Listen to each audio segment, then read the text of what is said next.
In his course on transformational leadership, Professor Michael Roberto argues that there are 5 enduring myths about leadership. 1. All leaders have a common set of traits. 2. Leadership requires formal authority. 3. Leaders must be charismatic extroverts.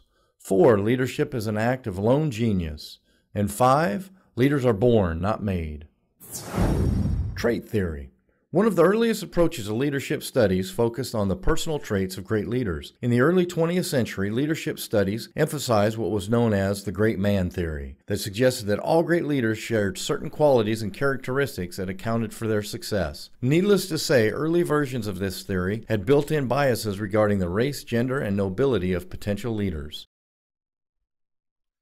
Many studies have been conducted over several decades in an attempt to identify key traits of effective leaders. Leadership scholar Ralph Stockdale conducted 2 surveys of research on traits, one in 1948 and the second in 1974. His first survey suggested that individuals become leaders because the traits that they possess are relevant to their context. However, in 1974, Stockdale did a meta-analysis of 163 major personality trait studies and found that there was no strong evidence of a set of universal leadership traits. A leader with certain traits may be effective in one context and not in another, and 2 people with very different personality traits could still succeed in the same situation.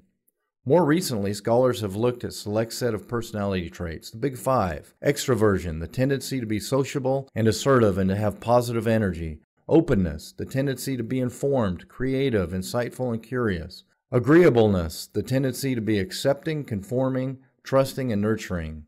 Conscientiousness, the tendency to be thorough, organized, controlled, dependable, and decisive. And neuroticism, the tendency to be depressed, anxious, insecure, vulnerable, and hostile. A meta-analysis by Judge, Bono, Elias, and Gerhard in 2002 found that extroversion is the factor most strongly associated with leadership, and conscientiousness was the second factor most related. However, this research has been criticized for having little value in predicting leadership effectiveness.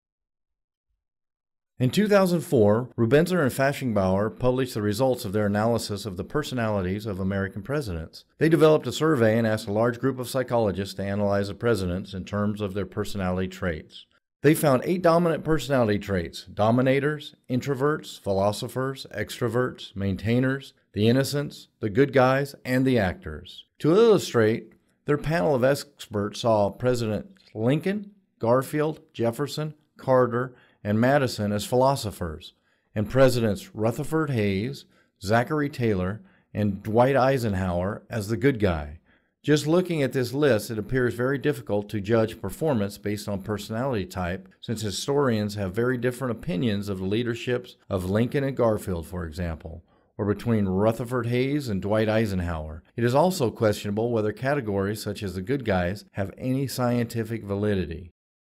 More helpful perhaps than strict trait-based approaches are competency theories that look at leader competencies combining certain traits and skills. For example, Goleman, 1995, and others have written extensively about emotional intelligence, emotional awareness, and interpersonal skills, and its importance in leadership effectiveness. Similarly, competencies such as social intelligence, the ability to identify what is needed to make a group effective and develop the best response, and the ability to learn are also seen as critical competencies for leaders. Perhaps the strongest argument against a strict trait-based theory is that existence of numerous examples of leaders with strikingly different traits and styles who have achieved success in similar contexts. For example, consider 2 incredibly successful men's basketball coaches in Division I of the NCAA, Bobby Knight and Mark Krzyzewski. By the end of his career, Knight had collected over 900 wins, 11 Big Ten championships, and 3 national championships.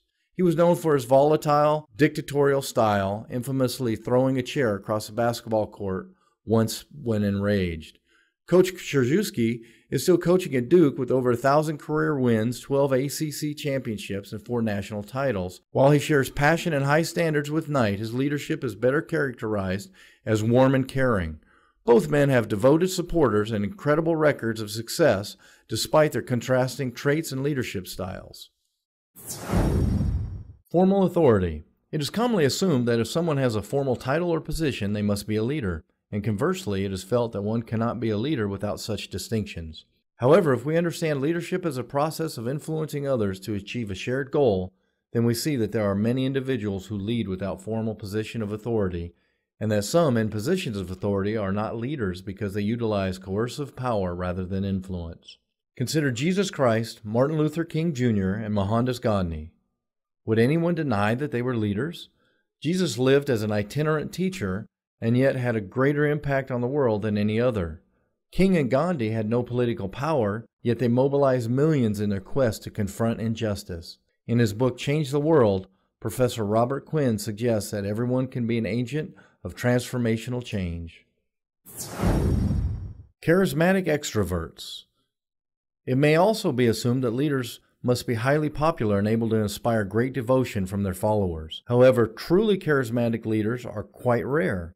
In his book Good to Great, Jim Collins claims that the level 5 leadership was necessary to develop companies he studied from mediocrity to excellence. He found that each of the leaders in his study demonstrated remarkable humility as well as a deep commitment to achieve their vision.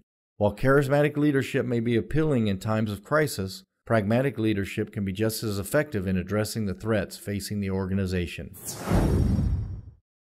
Lone genius. As noted in our first lecture, presidents or chief executive officers often receive all of the credit or blame for the success or failure of an organization. Yet a number of observers have argued that the cohesiveness and effectiveness of teams is more relevant to the success of an organization than the skills of a single individual. In an op-ed article entitled, "Good Followers Make Leaders Look Good," Warren Bennis emphasizes this point. Bennis, 1998, goes on in another article to point out that even Michelangelo needed the assistance of 13 artists and 200 helpers to paint the Sistine Chapel. While it is undeniable that the leader at the top can make a significant difference for good or ill, it is rare that one person can manage the complex challenges that today's organizations must face without relying on dedicated and talented followers. Moreover, leadership is a dynamic process where someone who is an influential leader at one time may become a follower of another colleague later on. Leaders are born. Finally, while inherited characteristics may contribute to the emergence of leadership skills in an individual, the research clearly demonstrates that the major influences are work and life experiences. As Day 2012 notes, everyone has a potential for leadership, but some will need to work harder to develop it than others.